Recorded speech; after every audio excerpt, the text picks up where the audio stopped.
And this is really something we've been working on for quite a while. And this is the first time we've ever gone virtual with it.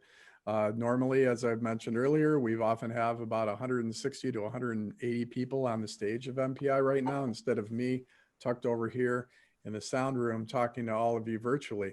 But I'm glad we've had about 60 people online with us throughout the morning. And I'm really excited to have Tara Plizga join us. She was our speaker last week, our keynote speaker for the Media Teacher Symposium. And she's an instructor here at MPI, and she's got a long career in the film industry. And that's also, Tara, where you met your husband, is that right? Yes, that's true. It does happen quite a bit, doesn't it? I guess you always meet people who you work with, you know, you find the common interests. That's why I married a teacher, I suppose. But so what we're going to recommend, everybody, if you're just joining us, please, if you can, if you can put your school name after your name, if you go in, and if you have a question for Tara throughout the whole thing, if there's a natural pause and you want to jump in, that's totally fine. Otherwise, if you would like to just type your question in the chat, that would be great. I'll read it for you. Or if you want to just type your question in the chat and just let me know that you'd like to ask it, that's great too. So Tara, I know we just met this past fall. You just joined MPI's staff, and you are kind of dealing with an area that a lot of people really, they see it on the credits, but they aren't really familiar with what a first AD or assistant director does. And it's been fun for me to eavesdrop on your class because you're giving them so much information, and it's all really cool. And I can see everybody, like you mentioned, the first week, everyone's a little glossy eyed, and then you put them on the set and you give them control, and then people kind of enter into that comfort zone. So if you could talk a little bit about your background, and also what drew you into this kind of job, and then we can open it up for questions and talk about what makes a good first AD. Okay. Okay. Okay. Yes. So I started out, it's been about 15 years that I've been working in the film industry. In high school, I started in high school. I worked for our video and did the video production. I was on our local news, we had a local news channel. I was an anchor, but then I moved over because I wanted to learn the camera and all that stuff. At that time, our school got a new exciting technology called a video toaster, which is like a flatbed editing system. And I learned how to do that. I made our senior video. I moved into, in college doing some broadcasting and production classes, did an internship with Channel 4, but wasn't loving the news broadcasting side of it. I really wanted to make movies. And so after I graduated college and moved into a couple of different careers, I was teaching for a little bit. I moved to California and went to film school out there, did a program very similar to MPI, because it was just, you kind of learn every different area of filmmaking. It's, there's different areas, about a year program, same thing. And, during that time I did internships. I picked up whatever I could do to learn on the film set on, how to make movies different. One of the things that I learned while I was researching all of that, and that I tell the students, and that they're surprised about when we start talking about film sets, is how many people are involved in making a movie. It's always surprising. And when I learned about, from being a production assistant, the ADs, the assistant directing world, I really liked that area. It's kind of, you run the film set, you help move the production along. And when I started, usually you start as either an intern or a production assistant, and then that's part of the assistant directing team. There's the first assistant director, second assistant director, and then a third, or what mostly referred to as a second, which is a bit confusing, but that's what it is. You guys, this team works together to control the set, and there's a ton of information that I throw at everybody right from the beginning.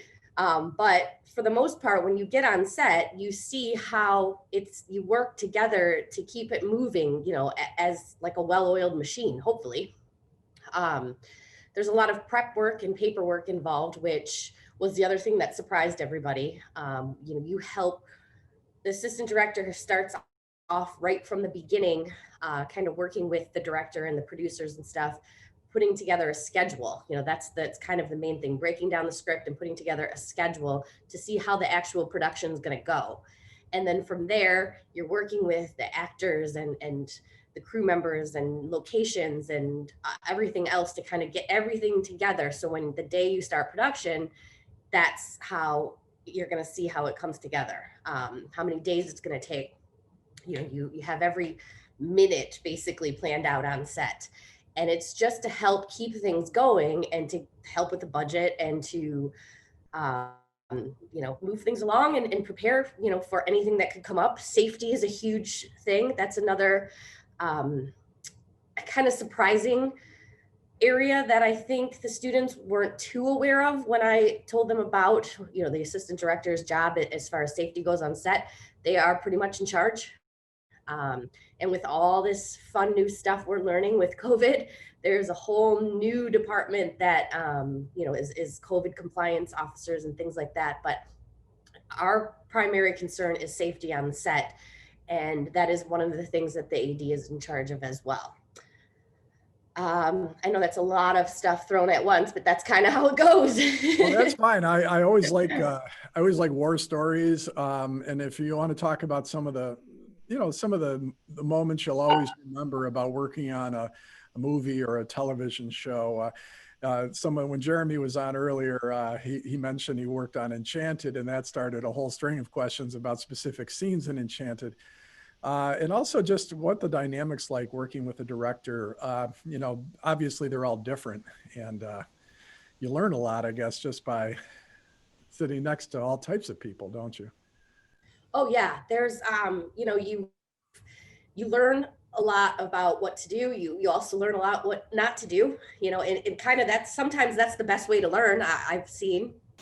But yeah, your role is to kind of be a mediator almost for everybody on the set. And sometimes, unfortunately, you are thrown into situations where there may be some challenging people involved. There may be directors and producers that don't necessarily, that aren't on the same page. And you have to, excuse me, be the one that sort of brings everybody together and keeps the crew happy and keeps the director happy and keeps the producer, the line producer happy, because they're worried about money. The director has their creative vision. The crew members are tired. There's a kind of a juggling act, and you have to keep it all going. And sometimes, it's like babysitting in a way. I said, when I started out, I thought, how am I going to get started? I have this production background from these classes I took in college and things like that. But I, even applying for internships, I thought, how was I going to do this? But I used my real world experience, like with teaching and, daycare, nannying and waitressing, because it's a juggling act, and all of that stuff were sort of skills that started me out in that area. And I didn't realize that's where I was going to go. And from there have moved to others, like more of coordinating, production coordinating and producing, which is more of what I'm doing now. But I've worked on the big television show that I've worked on, which I wasn't an AD on, but I have to say, there was an awesome AD staff on Pretty Little Liars. I was actually an art department coordinator on that show for years. And I reached out to two of the ADs when I first started this class, when I was starting teaching this class, just to pick their brains a little bit and say, let them help me through, let's talk to me, tell me some stories, let's compare notes and things like that. And, because that was a television show that went on for years, and it was pretty much the same AD staff the whole time. And it was amazing, especially on television shows, what you pull together. It's crazy how on a show like that you can make that work. The huge sets we had, the huge, when we did shoot on location, when we were on stage, um, how they work together with different ADs prepping and different when different ADs are on set. Um, it's awesome. And it's awesome that I have those resources too, and those people to reach out to. Sam just added, I was an AD on film last year and it was exhausting, but not as stressful as being one on Pretty Little Liars. That's so cool. We got a question, Taylor from Port Huron. I'll let you ask your question. Hi, you were talking a lot about like working with people and like just managing all the people's wants and needs and all that. And you didn't really talk a lot about equipment. Would you say that assistant directing is more about working with people rather than the concepts of making the movie itself? Yes. The thing is, every department, and this is kind of what I stress to everybody when I'm talking in my class. The department heads, costume designers, the DP, the camera operators, the gaffers, they're all hired to do their job because that's their specialty. So you're never going to tell them what to do. You're not going to go through the equipment. You're going to oversee meetings. One of the things the AD does is help facilitate production meetings and things like that. And you're working with the director to try to make their vision happen. And that comes into play when you're bringing all these other people and they're suggesting how they're going to do it when they, from the script, and then you talk these things through. You're not really the one making the decisions as far as, what you're going to use for the shot or how you're going to shoot it. You're just more there, again, to keep everybody on the same page, to keep things moving, to, make sure the director gets what they want, but also make sure that the line producer says, okay, that we don't have the budget for that, so you need to change it. So then you go to the gaffer and say, maybe we can't get those lights, but tell me how else can you shoot it? Let's pitch this to the director, and you're kind of, so it is more about the people than actually you making the decisions or even being the one to order equipment or anything like that. So somebody said, yeah, you're kind of the ringleader / nanny / jack of all trades, because you have to know all the departments real well too, don't you?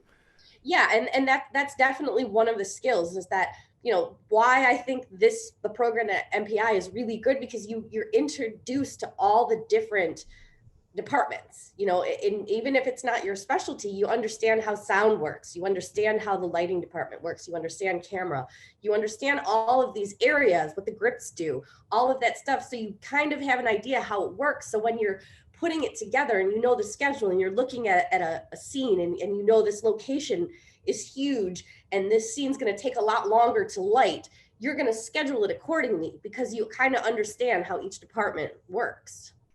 Good. Kendall from West Bloomfield High School. She's go ahead, Kendall. So what would be the best way to get started in directing? Would it be like going to a film school or trying to find an internship at somewhere? I would do both. I mean, it's never too early to get started in any possible way. As whatever experience you can get from the beginning, you go for it. Going to a film school is a great start because, like I said, with this program especially, which is similar, I went to New York Film Academy, but it was the setup. It was quite similar to this, where you have different, so much time in the different areas. And then you can branch off and take different classes in different specifics. But it's a good way to get an overview. It's also a good way to get networking. It is, everybody says it's all about who you know, and it's true. It's a huge part of it. Sometimes they want you to have experience to get an internship, but if you're just coming out of high school or you're new to the business, it's hard to get that experience if you don't know anybody, and it's that catch-22. But you just, having the school to get started, there's a lot of resources there where they can set you up in different areas, and then you have that experience too. You start your resume off with all the student films that you worked on and all the different if you were an AD on one short film or one student film, and then you were a director on your own student film, and then maybe you did the art design, production design on another film. You have all those credits to get started, and that's sort of your stepping stone into getting the internship. Very cool. Kathy is our co-festival director for DAFT. Did you want to ask your question, Kathy? Yeah, hi. I was just wondering, is being an AD a stepping stone to being a director, or is it not the path to get to being a director if somebody wanted to direct? Yeah, it's kind of that's kind of a tough call. Most people in the AD department move on to going into production and become line producers because they are used to looking at the scheduling and the budget, and then they move on because it's line producers are part of the DGA, the Directors Guild. So that is more of that stepping stone. Most of the ADs I know have moved into that line. For me, it was tough when I moved. I just directed my first short film last year.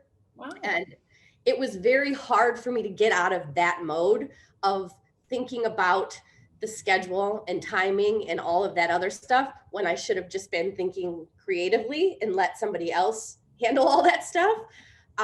Not saying that it doesn't happen, because it is good to learn that, and you do get to, again, with networking, and then you get to see the behind the scenes stuff, what the director does and how much planning goes into, like, when you're doing production design, when you're meeting with wardrobe, when you're making all those decisions. So it's not a bad path to get started in. I mean, kind of when people are getting started, I always just say, take whatever you can get. If you be an intern, be a production assistant, kind of see all the different areas of film, and then you can sort of choose where you want to go. It's an exhausting job and it's a lot of planning. So if you're not somebody who can multitask and is organized and all that stuff, that's definitely not the world to be in. But when you starting out, it's kind of good to learn that, because you still want to have, when you're doing your own film, I mean, all that experience helped me when I was prepping my film because it was easy for me to just do all that stuff. But I'd say it's more of, if you're looking to be more in the production world as a producer or a line producer, that's kind of that path. Mm-hmm. Okay, thanks. Thanks. And I wanted to shift gears a little bit to what your keynote speech was about last week to the teachers. And as a lot of the students, just as a background, Tara was getting ready for her first class, and she and I were talking, and I was just scanning foreheads up by the front as people were coming in. But we talked about the role of women on a film set, and kind of that stereotypical role, and also some of the barriers that women have to go through on certain roles. Can you speak to that? Yeah, definitely. Yeah, I mean, it's a tough role to be in. It's a tough role to be in any point. You're kind of like a hall monitor. And you don't ever want to be that person that's telling everybody what to do. But, and as a woman, sometimes it's always taken out of context. If you act one way, you're called one thing. If you're not hard enough on people, then it's a pushover. It's kind of that balance that you have to do. But not being intimidated by people is definitely, you have to kind of get over that and realize that you're doing your job like everybody else. And, being a woman, it is, there's a lot of men that are in more of the leadership roles on film sets, but, it is changing, and more women are encouraged to take these leadership roles. More women are stepping into, my husband has 2 female electricians, and he works for a female director of photography right now. And it's just the world is changing, and we want to embrace it. There's more opportunities coming out for women, and especially in leadership roles. And, it's something that we just want to embrace and not be afraid to step up. And yes, you might walk into a room or a meeting or whatever, and there's 2 women, one of them's doing wardrobe and another one's doing makeup, and you're in front of all of these people. But embrace that. And it's, for the most part, people are more accepting of it, and having more women in leadership roles opens more doors, and it kind of helps all of these stigmas that are going on in film sets right now, because you you see more people, it's basically when you see yourself, all of the diversity that we're talking about in films, when people see other people like them, it encourages them to know, oh, I can do this. I am not just going to do, what is expected of me. I can take this leadership role. I can be an electrician. I can be a gaffer if I want. I can be the key grip on a set, that's fine. But embrace it and don't be afraid and ask questions. And, being a female leader is not, it's not something to be intimidated by. There's so much support out there for women. There's so many different organizations that help promote, that help back women into taking different roles on film sets. And you can just embrace that and use the resources given to you. And don't be afraid to try whatever it is that you're interested in. Great. Do we have any questions from the students? If you want to deal with some of the topics we've talked about, that'd be great, or just any other specific questions. Sam just said, what are some of the most common do's and don'ts that an AD must face? It can be sometimes kind of a controlling issue. Sometimes you are in charge of things, but you're not everyone's boss. Right, And that's what I thought. yeah, and that's sort of where you have to have that balance of knowing that your job is to run everything and essentially tell people what we're doing next, what's on the schedule, how to do safety precautions and all this stuff, but you're not telling everybody how to do their job. That's why the, gaffer was hired to do that job. That's why the DP was hired to do that job, because they are the best at what they do at that job. You're just sort of keeping everything moving. And yes, from time to time, you may have to step up and, not necessarily yell at people, because you don't want to run around yelling at people all day. Yeah. Especially when you're on a film set for, 12, 13 hours a day, you'll have no voice by the end of the day. For one, and everybody will hate you. And you don't want that to happen. You want it to be that you are a leader, you're working with everybody to keep everything going, because essentially we all have the same goal, to make the best possible movie or television show we can. All of our names will be on that at the end of the day. So everybody wants to work together to make it happen. And that's what it's about. There's not one person that makes a movie what it is.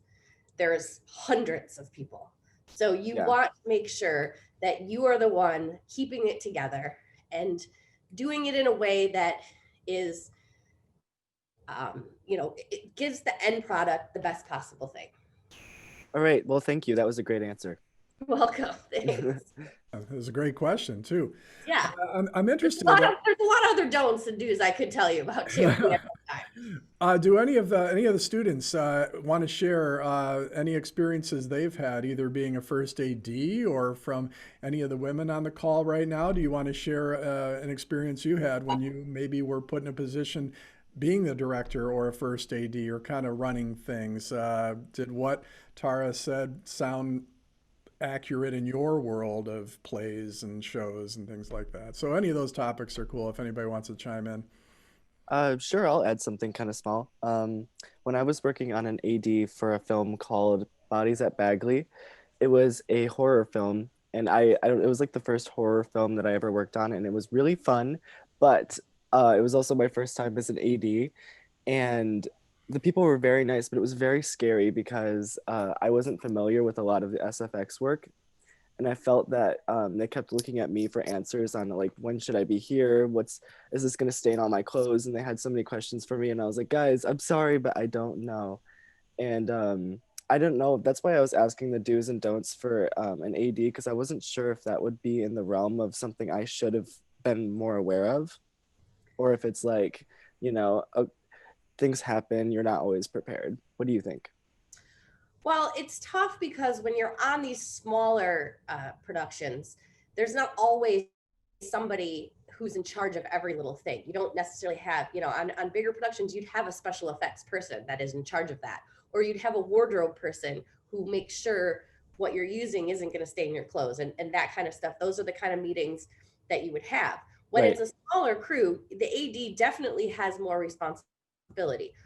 One of the biggest things that people are surprised about when I start talking about, what an AD does is the amount of prep work involved. Between being a director and an assistant director, producers, there's so much prep that goes into it. So when you are working in that role, the first thing you want to do is ask a ton of questions and do the research so you're prepared. Right. We always have to kind of be ready for the worst case scenarios. That's where safety comes into play. But when you're doing special effects, that's definitely something that you would want to for your own personal information and knowledge, but to also help things along and to make sure things are safe and to make sure, we aren't stopping to kind of figure out things as we go. You want to be as prepared as possible. So Yeah. anytime you're in, directing your own project or assistant directing, you want to just research and prep and look at everything, figure out how things are going to work, have a plan for everything going into it. So you're not wasting the time on set, because when you're on set, every minute counts, and you don't want to spend that time, trying to figure it out as you go, which sometimes that happens because that's how it goes. You can't plan every little thing. Right. But for the most part, I'd say the biggest thing in that is to just prep as much as you can, come up with worst case scenarios, have backup plans in play, have, do research, have somebody else pass off, don't do every single thing yourself either. Pass off to some of that information. Maybe have one of the person, whoever's helping produce, or if there is a costume designer or a production designer, maybe have them do a little bit of research. Delegating is another huge part of being an AD. And that's one of the hardest things, at least for me, that's one of the hardest things for me to do. Yeah. Well, thank you. That helped. I think You're welcome. it'll help me going into further AD experience. Sam, where do you live? I live in St. Clair, but this film was shot in Detroit. Okay, cool. Yeah. Tyler, you want to hop on and ask your question? Just Wall Lake, what? Wall Lake Northern. Sure. So being an AD is, a kind of a very high position on the totem pole. So how did you, climb the ladder to get to that point in, your career? Because, coming right out of college or schooling, it may be hard to just jump right to that point on a film set. Right. Yeah. I mean, working on student films and stuff with your friends, and that's one thing. But when you're looking at bigger productions, essentially you would probably start either as an intern or a set PA, a production assistant. Set PAs are part of the AD world. So when I first started, I started working on very low budget films, started on short film, and then which was my my directing teacher from the film school was working on, and he brought a couple of us on as PAs. And then lower budget films, working as a PA, and then you kind of get thrown into these roles of a second AD or a second AD. And once you start learning the scheduling and all that stuff, then you move into those different roles. But getting on a set and as part of that team as a set PA, that will help you get that experience and move into those different levels. That's cool. Thank Somebody you. said that the quote I love is somebody said there's more auditioning going on behind the camera than in front of the camera, because you're always auditioning for your fellow crew members for future jobs and also for people that are going to be helping you move up the chain, right?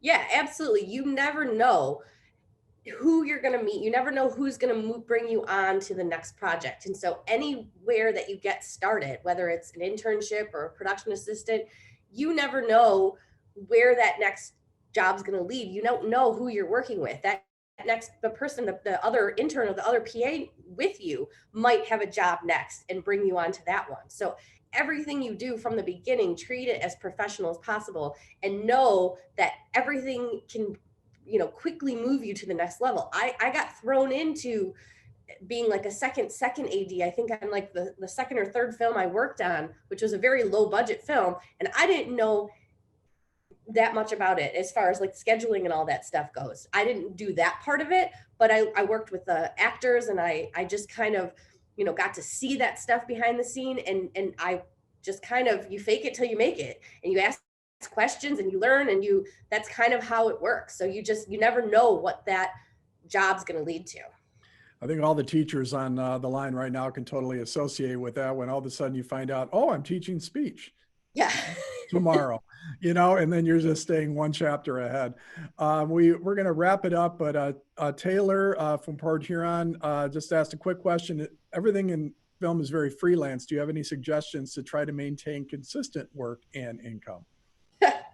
I'm still working on that. Very rich. No. Yeah.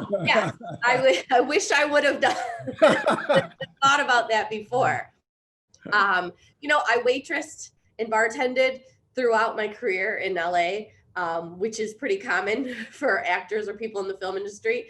And it's very flexible, and it's a way to make money as between these jobs. And everybody in that world is sort of understanding of that. So people would cover shifts, and you could take a week off as long, but that's sort of the American dream, is to do freelance work and keep making money consistently. It's always a struggle. I mean, right now, that was sort of where I was at, trying to figure out, okay, well, all the jobs that I had lined up in like March, April-ish, like from last year, everything went away. Now things are starting to pick up again, but it's so hard to say. I say, always keep looking for work, always have plans in place, and be very, very resourceful with your money.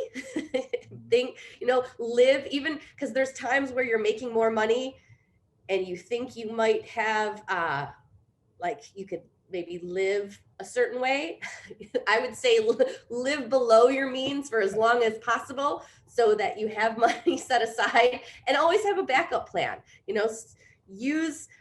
Start a business, start a side business, do some production work on the side, even if it's not something you absolutely love. I read scripts. I work for a director that I'm his script reader. I do coverage. So I break down the script and I send him notes. I love reading scripts. It's something I love to do, but it's kind of a side job. So whatever you can do to sort of fill in those blanks is probably the best advice. And but just keep going, keep looking for work, and keep things moving. Always plan for the next job.